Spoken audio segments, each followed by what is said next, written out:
Hi everyone, in this video we're going to take a look at the basic process for setting up a blend shape. Now a blend shape basically is a setup that you create sort of with your modeling and rigging processes that allows you to take something like a character head like we see here, and it allows us to make it change shape like this to get different sorts of facial expressions like this. Now the way that this is done is it's partially done in the modeling process. What we need to do basically is create a duplicate of the base model, which is what we're looking at here. We create a duplicate for each different facial expression that we want. Now it doesn't have to be a full facial expression. You can see in this case only the mouth is moving with these visemes that I have here. So I've got one of these for most or all of the different shapes the character will make with its mouth when it's speaking. Okay, so this way we can do lip sync animation by dialing these sliders back and forth. We can also add in sort of one-off expressions like this. Obviously it's not going to, the character wouldn't do that while it's speaking, but it is still a facial expression. But we can also do things like eye controls and things like that as well. So, we can adjust the character's expression. So in this situation, only the eyebrows are moving rather than the mouth. And we can also do, blinking and winks, individual eye winks and things like that. So each of these poses has been created by duplicating the original base head and then reshaping that duplicate into the pose that you see. The blend shape process then allows us to link the duplicate expression heads back to the original one, and the interface then produces these sliders on the original head, and that allows us to create these expressions. Now the nice thing with this process is that the system allows us to blend or combine different expressions together. So for instance, I could have one eyebrow up a little bit. I could have, let's have a quick look here. I can have both eyebrows down a little bit as well at the same time. So what I get is sort of this eyebrow completely, down, and then this one's still halfway up. And then what I could do is maybe, close the eyes a little bit more. So I start to get a bit of a suspicious look on the character's face. And then, I could change the mouth a little bit as well. So let's have a look here. So I can create an expression. Now this example is pretty limited. It doesn't have a wide range of shapes, and quite often you could have 2, 3, 4, 5 times as many shapes as this that we're looking at here. But this is sort of just a basic, basic example, just to get a few expressions. So what we're going to do is look at the tool that allows us to do this. We're going to look at the basic principles using just very, very, very basic shapes. So this is a video that you can come back to and refer, while you're practicing, or if you're just trying to remember where the tools are in the menus and so on, and the order in which to select things. And obviously you can then apply this tool to more complicated models, a bit like this one. So let's begin by starting off with a new scene. And what I'm going to do is I'm just going to use some basic shapes. So what I'm going to do with this one is create a cube. Okay, and this is going to become my base model. I just want it centered, just for neatness sake, like this. And I think what I might do is add in just some divisions like this. This is probably optional, but it might be able to, it might allow me to make a couple of, slightly more complicated shapes for you guys. Okay, so once your your base model, whether it's a head or a, it could be a vehicle of some kind, whatever the object that you are wanting to transform is ready. Basically what we're going to do is make sure that all the transformations are removed and or frozen, and all of the inputs are removed. So what we're going to do is use the delete by type history option just here. That's going to remove the inputs of the construction of the cube, and also we're going to freeze the transformations, which is going to revert all of our transformation channels to 0.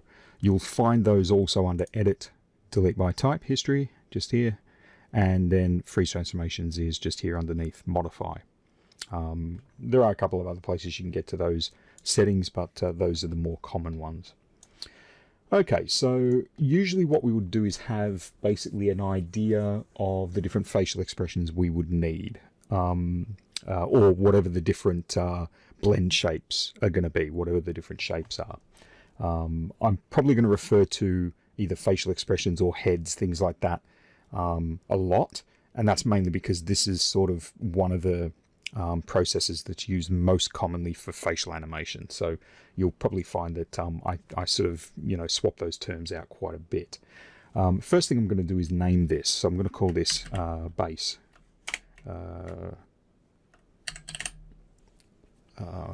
Let's go base mesh.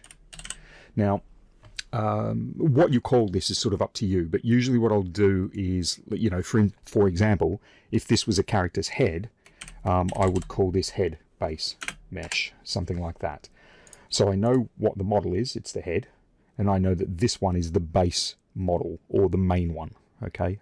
You could also call it main or something like that, but base is pretty common.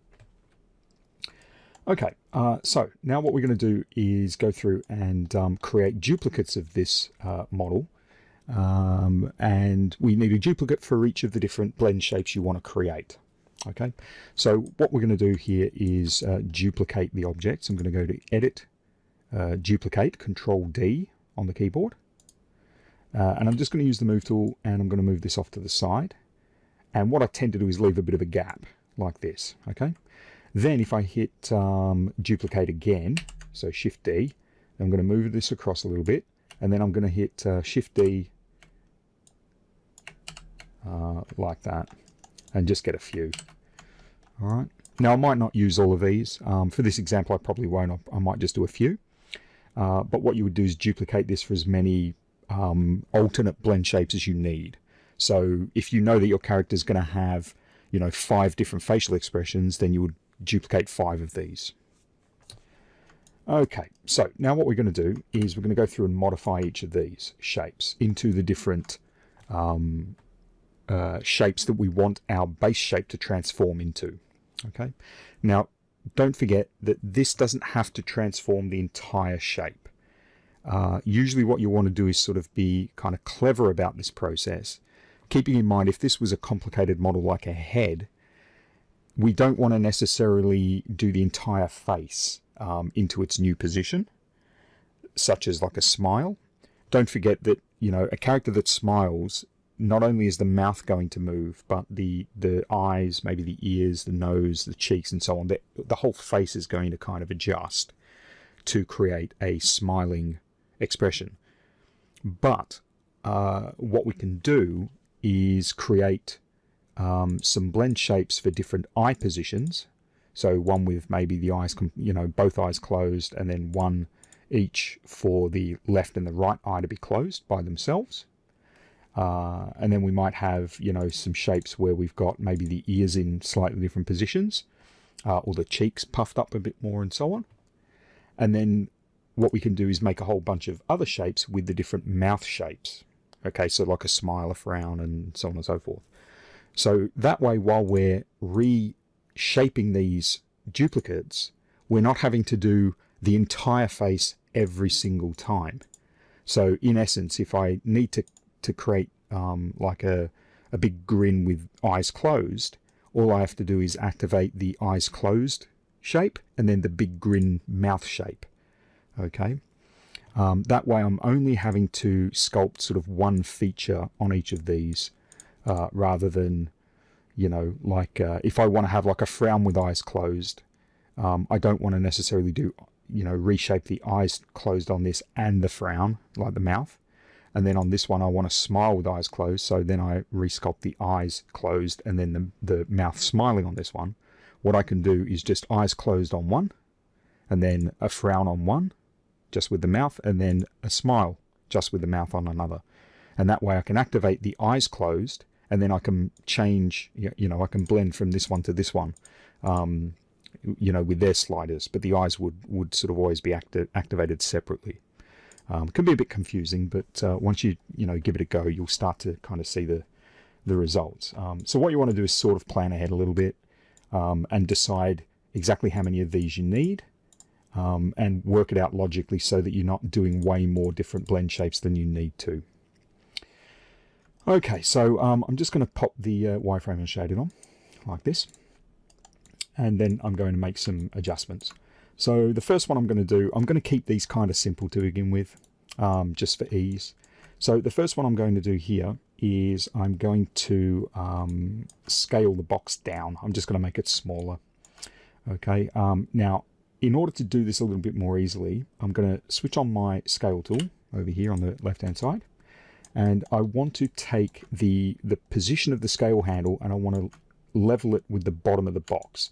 So I'm going to click or tap the D key on the keyboard, and then I'm going to hold down or activate the V key, which activates point snap up here, and I'm going to drag this down to the bottom of the box. Then I can release my V key or turn off point snap, and then also toggle my D key again, hit D, and that way I'm back at my scale. So then what I can do is I can scale this down like this. Now what I'm going to do is rename this. So with this one, what I'm going to do is call this small. Okay. Then I'm going to do the same thing with this one, except I'm going to make this a bit bigger. So once again, I'm going to hit my D key. I'm going to activate my point snap at the top here, and then I'm going to drag this down, and then deactivate point snap, and then hit the D key again, and this time I'm going to scale this up like this, and I'm going to call this one big.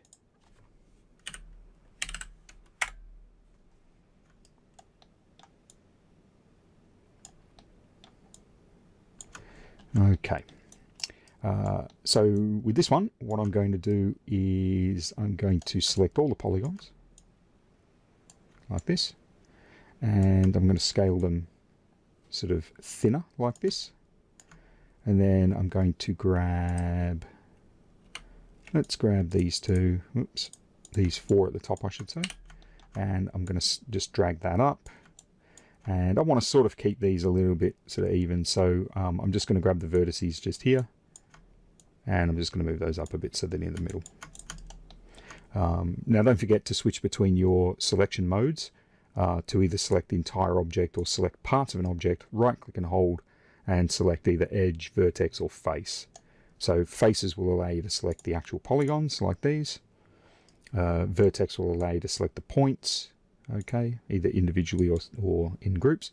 And edge will allow you to select the lines, the edges, like this. Okay, so on this one, I need to rename this one. So this one, I'm just going to call this thin. And then on this one, what I'm going to do is select some vertices, and I think what I'll do is, let's have a look. Might just grab these. Now keep in mind, you don't have to do the exact same kind of things that I'm doing here. Obviously, this is just a bit of a practice, and I'm sort of just showing you how some of this stuff works. So what I might do is grab those. So this is just to show you sort of the kind of, you know, I'm sort of making some, you know, changes to the shape. And I'm only doing it like this so that you guys can kind of see it a little bit more clearly when the shapes actually do change out a little bit. If I do it more subtly, then you might not see the shapes change as much. So all I'm doing here is just sort of rounding the bottom out, or in general the shape. So it's turning into a little bit more of a kind of a spherical shape. And I might just squeeze those down a little bit.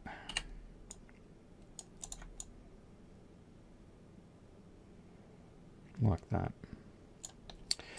Now, one of the things I'm going to do here with this one, I'm going to do something a little bit different as a bit of an experiment so you can see what's going on. Okay. So at this point, what I want to do is just select all of these. I want to delete the histories on them again. Some of these might have history changes, so get rid of the history.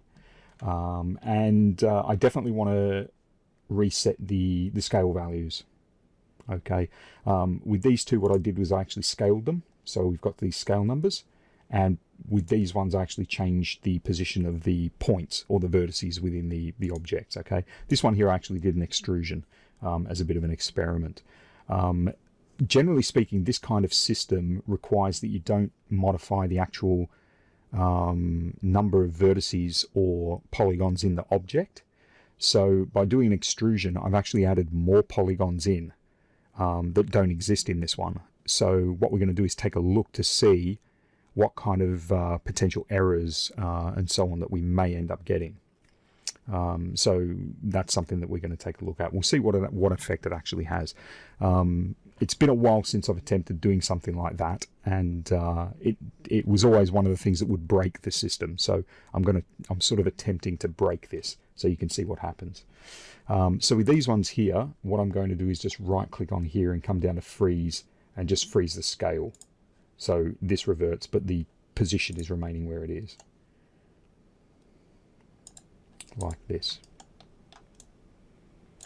Okay. So now what we're going to do is we're going to connect all of these to the cube. I haven't renamed all of them, so I'm just going to call just name these last ones. So I'm just going to call this sphere, and I'm just going to call this one extrude. Okay. So what we're going to do is we're going to come across to the menu set options here, and we're going to go to, let's have a look where it is. So we're going to go to animation, and we're going to go to deform, and we've got it right here, blend shape, under the deform menu. Now let's just double check this, because in the modeling drop down you can see here we've got a deform. We also have blend shape here. So even though it's within the same, two different menu sets, this deform menu, it still does have a lot, if not the exact same tools. So technically you can still get to it from modeling. As I said before, this is sort of partially a modeling process. It's sort of modeling and kind of rigging / animation kind of connected all into one big process. So having it sort of available here from the modeling menu set, deform menu, as well as the other ones is, you know, sort of pretty reasonably logical. All right, let's pop open the options for deform blend shape.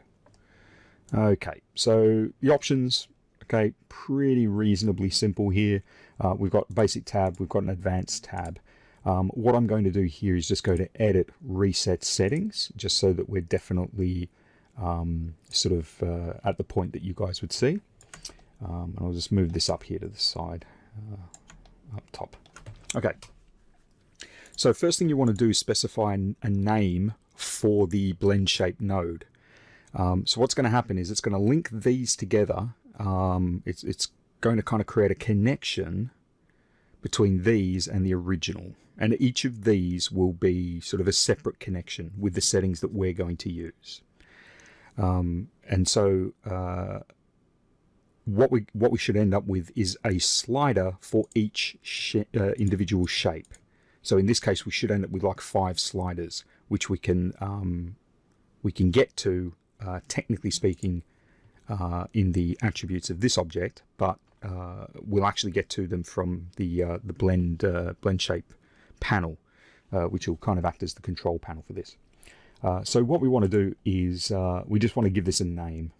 Okay, so sometimes if you were doing a character, what you might do is you might just call this like the character's name and then face control or something like that. So you know, that way, you know, if you've got a whole bunch of different blend shapes in the one scene, you can find the right character controls. I'm just going to call this cube morph for this example. For this one, what I'm going to do is pretty much keep the settings as you see them here. Okay, I haven't changed anything on the deformation order over here, and I haven't changed anything over here on the basic. Now, what we might need to do after we've tested this is come back in here and switch this to parallel. Okay, but we can kind of test this and see what results we get. Okay, so I've got an envelope of 1. I've got an origin of local. Okay, so this is going to be based on the object rather than on the world coordinates. Okay, we've got target shape options. We've got in between, which is off. We've got check topology, which is on, and then we've got delete targets. The two main ones to understand here is the in between option and the delete targets option. If I set this to in between, it is going to change the control sliders that I get. It's going to give me one control slider for all of these combined. And if I use delete targets, what it'll do is it'll apply this blend shape tool, and then it'll remove these objects from the scene. Now, for this example, I don't want to do that. Usually it's a good idea not to delete the targets. Quite often what you might want to do is sort of export them out as a separate file so you've always got them. For this, let's just use this basic default group of settings. So now what we're going to do is we're going to make sure that we've got everything selected properly before we apply the options. So what we want to do is select each of the morph targets or blend shape targets in the order that we want them to appear in the control. So all I'm doing there is holding shift and clicking each one. If you've got a particular order, then click them in that order. The last one you want to do is you want to make sure you're holding shift and you want to click the base model. Okay, so then what we're going to do is press apply.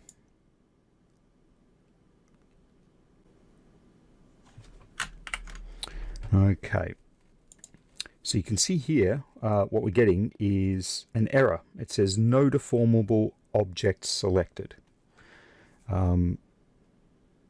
Now what I'm going to do is I'm going to double check if I shift select these ones and I leave this one off. Remember, this is the one that I extruded and I said there might be some issues. So if I just select these ones and then select the cube and hit apply, you can see that that actually resulted in the cube morph node being created, okay, down here. This is the object that I selected last and it's green because of that. And you can see on the input over here, I've now got cube morph. So what it's done, it's created this blend shape node just here, cube morph, and it's connected it into the input just here.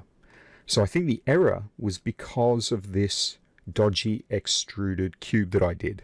Okay, and that was sort of something that, as I said earlier, I was sort of considering that there'd be a problem with that. Traditionally, there always was, there always was issues with those kinds of adjustments. So let's come up to the Windows menu. Let's go to Animation Editors, and let's select the Shape Editor just here. Okay, there it is there. And there are our sliders for our blend shapes. So we have small, which is this one. We have big, which is this one. We have thin, which is this one. And we have sphere, which is this one. Now, we don't need any objects selected now. We can deselect everything. And what we can do is test the sliders. So you can see there that when I dial the slider back and forth between a value of 0 and 1, you can see that our base model shrinks down to match the small cube. We can dial this one up and you can see that it grows to match the big cube. And we can grab this one and we can adjust that one to match the thin cube. We can also then grab sphere and it'll inflate like that to match the sphere. Now we can also potentially mix them. So if I increase the sphere up and then I take the thin, you can see now it's making a tall, thin sphere shape. So it's basically combining this shape and this shape. I could also, if I zoom out a little bit, increase the big value and that's going to increase the size and the shape. Now, because this one is like a full cube and this one is like a tall, thin box, you can see that when I increase the big value, what it's doing is going halfway between the width of this and the width of this. Okay, but because this is overall bigger, it's not replacing the size of these. What it's doing is actually adding to it. So the height or the size of this plus the size of this plus the size of this is basically creating a shape that's this big. Okay, it's bigger than all of them. Now, if I increase the small value and put that on, it's going to shrink this, because it's then going to drop down to sort of somewhere halfway between what this is and what this is in size. So if I dial that up, you can see that it then drops down again. So what this is doing is blending these together. And because it's doing it basically at a value of 0 and 1, okay, and you can see that it's actually doing it to 3 decimal points, we can adjust these to all sorts of variations by adjusting the 4 sliders to different values, like this, anywhere between 0 and 1. So we can get a whole range of new shapes based on that, like this. Okay. Now, a little side note: if I take this object and I duplicate it and then move it off to the side, you can see there that it's not, it wouldn't actually duplicate then. I'm going to give it another go just to see whether or not it's my keyboard shortcuts messing up. Sometimes it's worth trying it in a different way. So if I hit duplicate there you go. You can see that that was actually my keyboard shortcuts weren't functioning. I hit Control D, which should have duplicated, but it didn't do anything. But you can see there what I've now got is a duplicate of this shape. But watch what happens when I adjust the dials. You can see that my blend shapes over here are still working on the base model, the original, but nothing's happening to this new duplicate. And that's because when you duplicate something, it disconnects all the inputs from the duplicate. It removes them all, and it basically locks it into whatever shape. So what this means is we could do a whole range of animation with this shape and then duplicate particular poses or particular blends and create new models from them. This is how Leica creates its facial animation for its films, which are done in stop motion. What they do is they model the characters' heads in 3D. They set up a whole range of blend shapes for the characters to talk. And then what they do is they create the full animation of the dialogue, and then they go frame by frame, and they basically duplicate and export out whatever the facial pose is for that particular frame. It then gets 3D printed, and then what they do is they actually magnetize those 3D printed little faces over the top of the puppet onto the head. And that's how they produce their animation. So it's a really nice process. Okay, so let's finish this video up here. So you can see the main issue here is that you need to keep the same number of polygons, the same number of vertices in these duplicate objects as you've got in your original model, which means you can't delete polygons, you can't extrude new polygons in, you can't add cuts or anything like that. You can only reposition the points in order for this system to actually work properly. Okay. Let me just close these off. I'm just going to double check a setting here to see if I can show you guys something. Let's have a look. Component IDs, vertices. There we go. All right. I'm going to do the same thing on the master as well. Okay. So let me just dial these back down to 0. Okay, so these numbers that we're seeing here are the component ID numbers, the component identification numbers for this object, okay? So each vertex has its own number, and they're numbered in order. So you can see 0, 1, 2, 3, 4, 5, 6, 7, 8, and so on. Okay, 9, 10, 11, and so on. Okay, so this is basically like the vertex stripping or the vertex order in which the object is drawn. So basically it plots these points in this order. Once it's got them all, it joins them all up and then creates the polygons.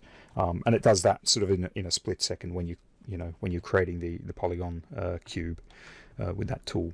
So if we pop over here and take a look at the order over here now. I wonder if it's turned that off. There we go. Okay. Yes, I can get them both. Okay. Now you can see here we've got 0, 1, 2, 3, 4, 5, 6, 7, 8. We've got the exact same numbers here. Okay, so 0, 1, 2, 3, 4, 5, 6, 7, 8. All right. If I come over here to this one. Okay. Let me just grab that one individually. Here we go. This one's got the same thing. So 0, 1, 2, 0, 1, 2, 3, 4, 5, 3, 4, 5, 6, 7, 8, 6, 7, 8. So the vertices are the same. They're in the same order and basically in the same position on the object. Okay. Now this one here is different.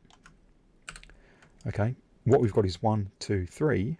0, 1, 2, 3, 4, 5, 6, 7, 8.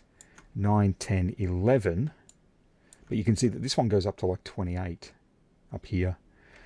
This one here goes to 20, 24, 25. Yeah, it goes to about 25 at most over here. I think that's about the highest number I can see. Yeah, about 25. So this one goes higher because it's got extra polygons in it, or extra vertices, because I extruded it. And because of that, the base model, because it doesn't have 26, 27, 28, 29, it doesn't have those, it can't sort of read the information across. Okay, so that's why you've got to keep with your blend shapes. You've got to have the same number of components in your duplicates as you do in your base model. Otherwise it just doesn't work. And you can see that the error was that basically it just would not allow me to apply the blend shape tool. So that's basically how blend shapes work. The only other setting that we've got, let me just delete these, and I'm going to, in order to get rid of a blend shape link, just select the object and delete the history. That's kind of at a basic level, that's the easiest way of dealing with it. Now I'm going to just turn these IDs off again.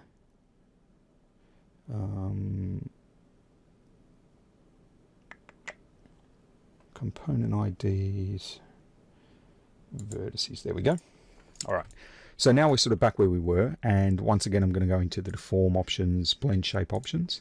Okay, and I'm just going to show you something a bit different. Okay, this time I'm going to switch on in between, and I'm going to call this cube IB, in between. Okay, once again I'm going to select my object, so I'm going to select my, I left that one out. I'm going to select my shapes and then my base, and then apply that. You can see once again it's created the cube IB. So this is an in-between. Let me just open up the animation editor, shape editor. There we go. So you can see here, this is looking a bit different. Okay, when you set it to in-between, what it does is it gives you one slider, which you can see here. And it's got these increments. It's got 1, 2, 3. You can see when you hover over them, it tells you which one it is. So this one here is saying sphere 0.25. So the slider at 0, when it gets to this first yellow line, that's 0.25 along the slider. Up here is 1. Right? So when we get to there, it's 0.25. When we get to 0.5, okay, that also says sphere. Okay, and then this one here says 0.75. Okay, so what happens is, now I can deselect this, right?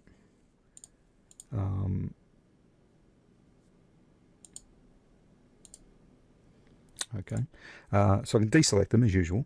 So when I drag along, when I get to the first line here, this is at 0.25, it goes to the first shape that I selected. When I keep going now, when it gets to the next one, it goes to the next shape.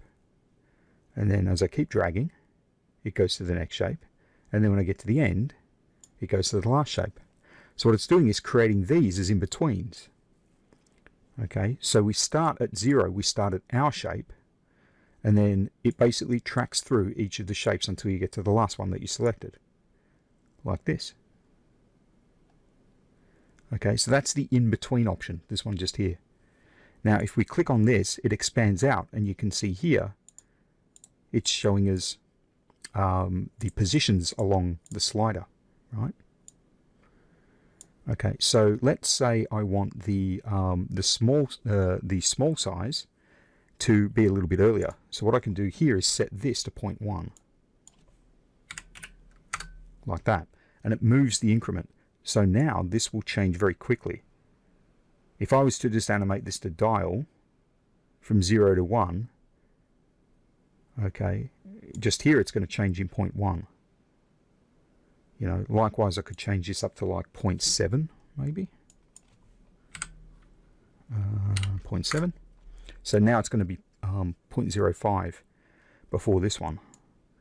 So that way that's, you know, so if I animate this to go from 0 to 1 just in like a linear motion, so it's just the same speed all the way through, it's going to change very quickly to the small one, then over time slowly change to the big cube, and then really quickly jump to the thin one, and then sort of at an average speed end up at the sphere.